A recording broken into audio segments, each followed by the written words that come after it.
안녕하세요. 저는 40대 중반의 평범한 회사원이고요. 제가 정말 사랑하는 아내와 결혼을 하여 슬하에 자녀 2명을 두고 있습니다. 큰아들은 벌써 중학생이 되었고 둘째 딸은 10살이 되었어요. 저는 아내와 2년 동안 연애를 하고 29살에 결혼을 했는데요. 당시 아내는 25밖에 안 됐어요. 아내 또래보다 비교적 빨리 결혼을 한 편이에요. 아내한테 쌍둥이 여동생이 있는데 처제도 저한테 무슨 결혼을 이렇게 빨리 하냐고, 나랑 좀 더 놀다가 가야 되는데 형부한테 뺏겼다고 원성을 좀 샀죠. 저희 처갓집이 가족애가 다른 집들과는 좀 남다르긴 했는데 장인어른이 일찍 돌아가시면서 장모님과 쌍둥이 2자매가 똘똘 뭉쳐 한 몸처럼 살았다고 했어요. 그래서 와이프가 결혼을 하겠다고 집에 결혼 선언을 했을 때 장모님이랑 처제가 많이 힘들어 했어요. 근데 제가 이런 와이프를 빨리 데리고 온 이유가 하나 있었는데 아내가 기면증이라는 병을 앓고 있었어요. 한 번씩 들어보신 분들도 있으실 테고 처음 들어보시는 분들도 있으실 텐데 기면증은 시도 때도 없이 잠에 드는 병이에요. 밤에 충분한 잠을 잤는데도 낮에 졸음이 오는 그런 병이죠. 처음에는 아내의 이런 모습을 보고 잠이 많은 사람인 줄만 알았어요. 가만히 있다가도 졸렵다며 잠이 잘 들었고 음식점이나 카페에서도 음식을 기다리는 시간에도 잠을 자곤 했으니까요. 근데 이런 모습들이 점점 많아지고 오래되다 보니 결국 사고가 생겨 기면증이라는 병을 앓게 되었죠. 한 번은 아내와 같이 데이트를 하고 있었는데 아내한테 갑자기 탄력 발작 증세가 와서 근육에 힘이 빠지면서 앞으로 고꾸라진 적이 있었어요. 차가운 시멘트 바닥에 넘어지면서 코까지 부러졌었죠. 이런 아내의 모습을 보고 심각성을 깨달아 병원에 가서 검사를 받아보니 기면증이라는 진단이 내려졌답니다.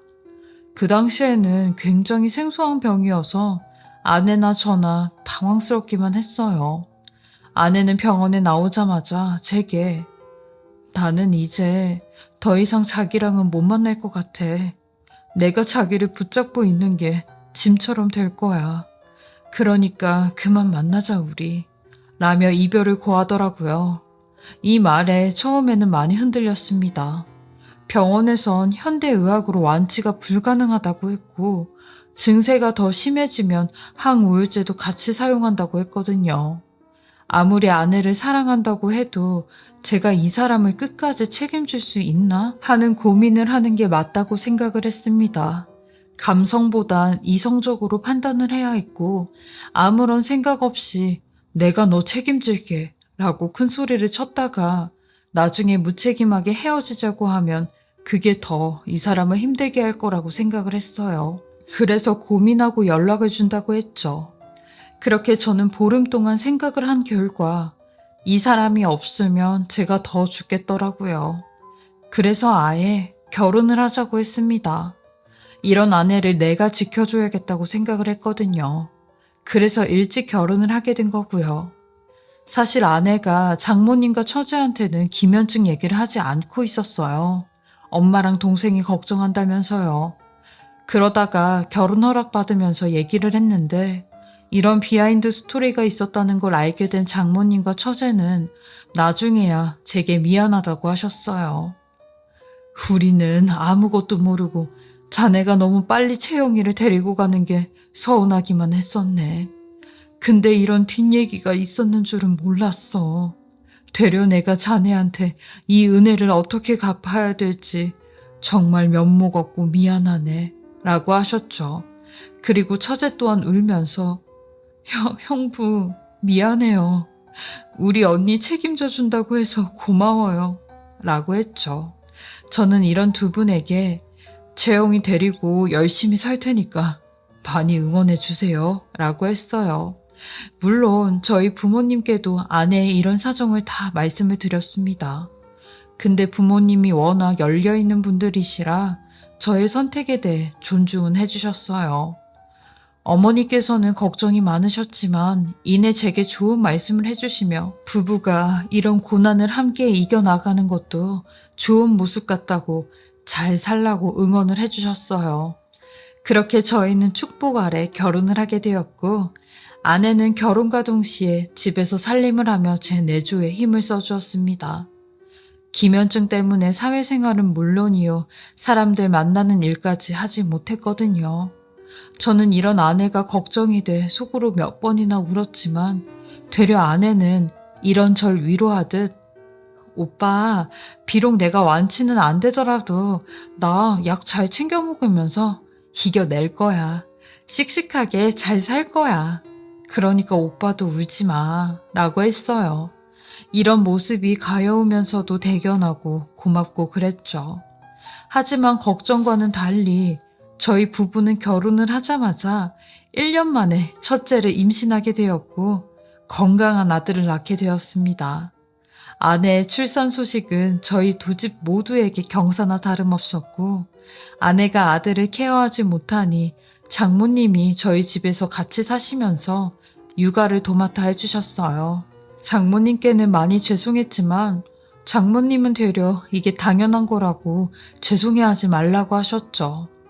그러던 중 저희 집에 또 한 가지 좋은 소식이 생기게 되었는데 바로 저희 쌍둥이 처제가 아내를 뒤이어 임신을 하게 된 거죠. 근데 문제는 남편을 모른다는 거였어요. 하긴 처제는 비혼주의라 남자친구도 없었거든요. 근데 임신이 됐길래 어떻게 된 일인가 들어보니 친구 생일을 맞아 친구들과 클럽에 갔다가 그렇게 됐다는데 남편도 모르는 그 아이를 낳겠다고 하는 겁니다. 그러면서 아직은 장모님한테는 비밀이라고 하는데 세상에 비밀이 있나요? 결국 처제의 임신 소식이 장모님 귀에 들어가게 되었고 처제는 장모님한테 그야말로 등짝 스매싱을 맞게 되었어요. 그런데도 끝까지 아이는 낳겠다고 하는 겁니다. 아빠 없이도 잘 키울 수 있다며 예전부터 결혼은 안 해도 애는 낳고 싶었다며 조카인 저희 아들까지 보니 그 마음이 더 커졌다고 포기할 수 없다고 하는데 그 말을 들은 장모님은 쓸데없는 소리 하지 말고 나랑 빨리 병원 가자며 억지로 병원에 끌고 가셨다가 초음파 사진을 보곤 차마 그럴 수 없겠다며 아이를 낳으라고 하셨어요. 그렇게 처제는 출산을 하게 되었고 예쁜 딸을 낳았어요. 저희 아들보다 2살이 어린 조카였죠.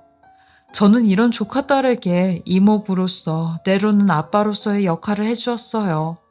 이렇게 조카 딸을 보니 왜 남자들이 딸바보가 되는지 알겠더라고요.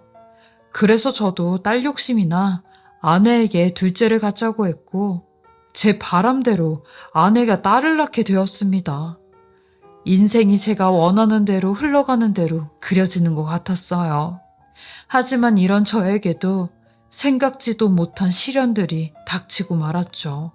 저희 딸이 6살이 되면서 아내는 점점 상태가 안 좋아지면서 심한 우울증과 공황장애까지 앓게 되었어요. 아내가 기면증 약을 오래 복용했는데 우울증과 공황장애 약까지 복용을 해야 하는 상황이 왔고 이런 상황은 점점 더 아내를 힘들게 옥매고 있었어요. 아내는 어떻게든 숨으려고만 했고 아이들에게도 애정이 없는 사람이 되었죠. 오로지 저한테만 의지를 하며 저만 찾기 시작하는데 결국에 장모님에게 2 아이를 맡기기로 했어요. 장모님은 시골에 내려가 아이들을 키우고 있을 테니 아내의 마음이 정리가 되면 그때 다시 올라온다고 제게 연신 미안하다는 말만 하셨죠. 저는 이런 아내를 위해 1달간 회사에 휴가를 내고 해외여행을 다니며 아내의 마음을 달래주었습니다. 처제 또한 금요일마다 저희 집에 와 자기 언니랑 같이 주말을 보내며 온 가족이 아내를 위해 모든 에너지를 쏟아부었죠. 그리고 너무 다행히도 1년이란 시간이 흐르니 아내는 예전의 모습으로 돌아오게 되었고 제게 먼저 여보, 우리 애들 너무 보고 싶어. 우리 애들 데리러 가자 라고 하더라고요. 엄마는 위대하다고, 아내는 몸이 나으니 제일 먼저 아이들이 보고 싶다고 했어요. 장모님이 계시는 나주로 저희 아들과 딸을 데리러 갔습니다. 이 소식을 들은 처제도 같이 가자고 했고, 본인은 본인 차로 조카 딸과 같이 간다고 했어요. 그렇게 저희는 차 2대를 가지고 나주로 향했고, 아내는 1년 만에 아들과 딸을 품에 안아보았어요. 그 장면을 보는데 온 식구들이 울음바다가 되었습니다. 장모님은 저를 따로 불러, 주서방, 이제 채령이 진짜 괜찮은 건가? 내가 같이 안 가도 되겠나? 라고 하시더라고요. 그래서 저도 장모님께, 네, 이제는 우울증약 없이도 괜찮더라고요. 제가 더 신경 쓰면서 잘 챙길게요, 장모님. 그동안 저희 애들 봐주시고 신경 써주셔서 너무 감사합니다. 장모님이 걱정하시는 일 없도록 제가 와이프 잘 보살필게요. 라고 말씀드렸죠. 그러니 장모님은 제 손을 꼭 잡으며 언제라도 힘든 일 있으면 말하라고, 내가 자네한테는 뭐든지 다 해줄 수 있다고 하셨어요. 그렇게 저희는 장모님 댁에 나와서 올라가겠다며 서로 인사를 나누고 있었어요. 저희 애들들은 조카 딸을 오랜만에 봐서 그런지 아빠 차 타고 같이 간다고 하더라고요. 그러니 처제도, 그럼 언니가 내 차 타고 가면 되겠다. 형부 차가 크니까 애들끼리 뒤에서 놀라고 하고 언니는 나랑 같이 가 라고 했죠. 그러니 아내가 졸린 눈을 하며 처제의 차를 뚫어져라 보는데 기면증 증세가 또 오는 듯 했어요. 저는 아내에게 당신은 어떻게 할 거야? 라고 하니 처제가 언니 또 졸려온 것 같은데 형부 차 타고 가면 애들 때문에 시끄러우니까 내 차 타고 조용히 자면서 가 라고 하더라고요. 그러니 장모님도 그렇게 하라고 가면서 좀 자라고 하더라고요. 그러니 아내가 제게 좀 찜찜한 말을 하는데 선잠이 들어 환각에 빠졌는지 여보, 나 왜 저 차에서 귀신이 타고 있는 것 같지? 라고 하는 겁니다. 전 그 말에 기분이 싸해. 그럼 나랑 같이 가자. 라고 하니 아니야. 나 그냥 채연이 차 타고 자면서 갈게. 라고 하더라고요. 그래서 저도 그럼 이따가 보자 하며 차에 올라탔고, 이따가 보자고 했던 이 말이 아내와 나는 마지막 말이 되어버렸습니다. 아내와 처제가 타던 경차가 화물트럭과 충돌을 하며 형체를 알아볼 수 없을 정도로 완전히 찌그러지게 되었죠. 제 눈앞에서 벌어진 광경이었습니다. 아내가 제 눈앞에서 그런 사고를 당하는데 저는 몸이 움직이질 않았고 아무것도 할 수가 없었습니다. 이제와 생각해보면 아내가 했던 마지막 말이 맞았던 게 자동차 사고가 나는 차에는 귀신이 같이 탄다고 해요. 근데 아내가 봤던 게 진짜 귀신이 맞았구나 라는 생각이 들었죠. 그때 제가 그 말을 듣고 어떻게든 아내를 제 차에 태웠어야 했는데 이런 죄책감으로 평생을 살았어요.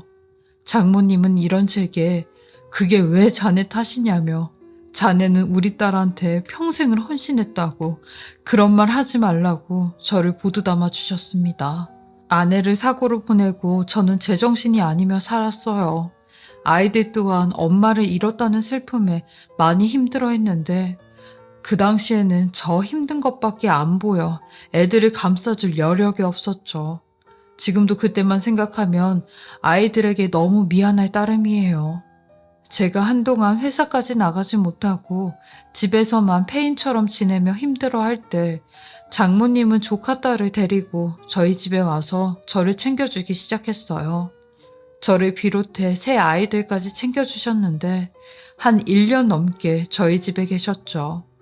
저와 아들은 같은 방을 썼고 장모님도 제 딸과 조카 딸과 같은 방을 쓰면서 사셨어요. 장모님 말이 좁은 집이라도 이럴 때일수록 똘똘 뭉쳐 같이 살아야 된다고 하셨거든요. 그러던 어느 날 야심한 밤에 저는 화장실이 가고 싶어 잠에서 깼는데 아니 화장실에서 이상한 소리가 들리는 겁니다. 헥헥거리는 소리와 함께 숨이 넘어갈 듯한 소리가 들렸죠. 저는 너무 놀라 화장실 문을 두들겼어요. 안에 누구냐고 했죠. 그러니 이내 소리가 멈췄고 장모님이 화장실에서 나오시는 겁니다. 저는 그런 장모님을 보고 장모님 어디 편찮으세요? 라고 하니 갑자기 저를 막 화장실 안으로 잡아당기더니 문을 잠궈버리는데 저한테 주서방 내가 자네한테 한 가지 요구를 좀 하면 안 될까? 라고 하시는 겁니다. 저는 그 말에 너무 놀라 왜 그러시냐고 했어요. 그러니 장모님은 욕조 안으로 들어가 허리를 숙여 똘똘 뭉친 수건을 제게 보여주기 시작하는데 세상에 그 새하얀 수건이 새빨갛게 물이 들어있는 겁니다. 저는 그 수건을 한번 보고 장모님을 쳐다봤어요. 이게 다 뭐냐고 했죠. 그러니 장모님은 손으로 제 입을 막으며 애들이 들을 수 있으니까 조용히 하라고 하는 겁니다. 저는 알겠다며 고개를 끄덕였고 화장실에서 나와 아예 집 밖으로 나갔어요. 그리고 밖에 나오자마자 도대체 무슨 일이냐고 했죠. 그러니 이제는 내가 자네한테 솔직히 다 얘기를 해야 될 것 같아 라고 하는데 무슨 말을 하시려고요 했어요. 그러니 내가 얼마 남지 않았다네. 나 폐암 말기 환자래 라고 하시는 겁니다. 그 말을 듣는데 다리가 휘청거려 그 자리에 주저앉았어요.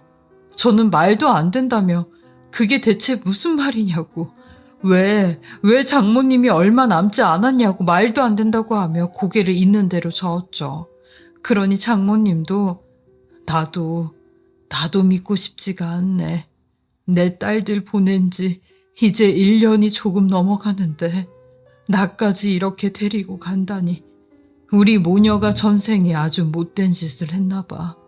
그렇지 않으면 이런 벌을 내릴 수가 없지 라며 가슴을 내리치기 시작하는 겁니다. 그러면서 제게 그래서 말인데 사위가 내 요구 좀 하나 들어줄 수 있겠나? 이 요구를 들어준다면 내 이름 앞으로 있는 집이랑 우리 둘째 딸 이름 앞으로 있는 집까지 자네한테 다 줄게 라고 하시는 겁니다. 그 말에 대체 무슨 요구냐고 물었어요. 그러니 자네가 자네 조카 딸한테 아빠가 되어줄 수 있나? 말로만 아빠가 아닌 호적으로 진짜 아빠 말이야. 이게 내 요구일세. 이제 나까지 저 세상 가게 되면 우리 채연이 딸을 누가 보살피겠나? 응? 이라고 하시는 겁니다. 저는 이런 장모님의 요구에 쉽사리 결정을 하지 못했고 망설이며 아무런 대답을 하지 못했습니다. 사실 제가 조카 딸을 딸로 입양하면 잘 키울 수 있을지 아빠로서의 역할은 잘 할지 용기가 나지 않았죠. 저희 애들한테도 좋은 아빠가 되어주지 못하고 있었으니까요. 그러니 장모님은 제 손을 부여잡고 제 앞에서 무릎을 꿇으며 내가 이렇게 빌면서 부탁 좀 할게. 이 노인네 마지막 소원 좀 들어주게나 라고 하시는데 저도 그런 장모님 앞에서 무릎을 꿇으며 죄송하다고 하염없이 눈물만 흘렸습니다.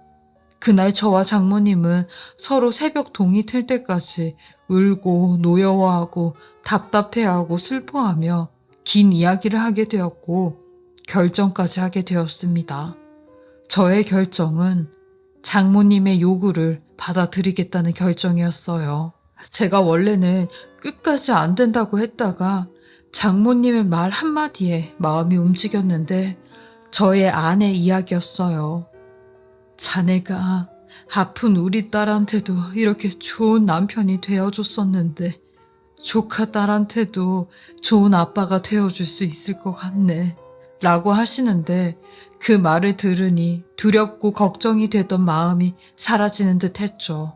장모님 말씀대로 아팠던 저희 아내에게도 진심을 다하니 그 진심이 통한 것처럼 조카 딸에게도 제 진심을 다하면 제 마음을 알아줄 수 있겠구나 싶은 생각이 들어 조카 딸을 제 딸로 입양을 하게 되었습니다.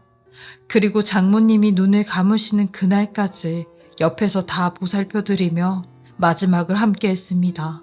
장모님의 장례 마지막 날 영정사진 앞에서 잠이 들었었는데 그때 아내와 처제가 제 꿈에 나왔어요. 둘은 아무런 말도 없이 가만히 제 얼굴을 쳐다보는데 아주 밝게 웃고 있더라고요. 그 웃음에 모든 게 다 내재되어 있는 것 같았어요. 고맙다, 미안하다, 슬프다, 기쁘다 라는 모든 게요. 주변에서는 다들 저보고 어떻게 그런 선택을 할 수 있냐며 대단하다고들 해요. 하지만 저는 제 선택에 후회가 없고 되려 지금은 정말 잘한 일이라고 생각이 들어요.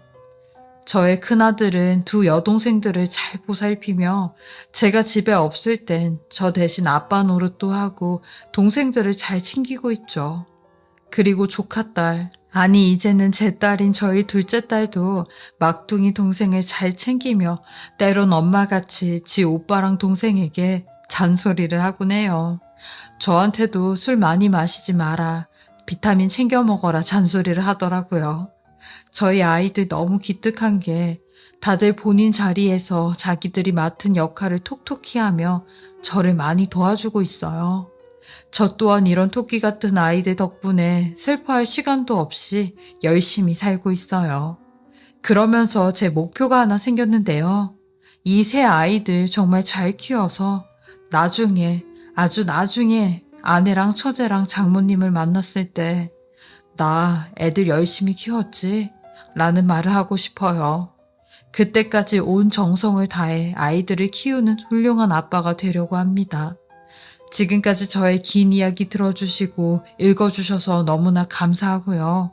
항상 건강하시고 좋은 일들만 가득하시길 바라겠습니다. 지금까지 커피앤톡이었습니다. 오늘도 제 채널을 봐주셔서 감사합니다. 저는 다음 영상으로 또 찾아뵙겠습니다.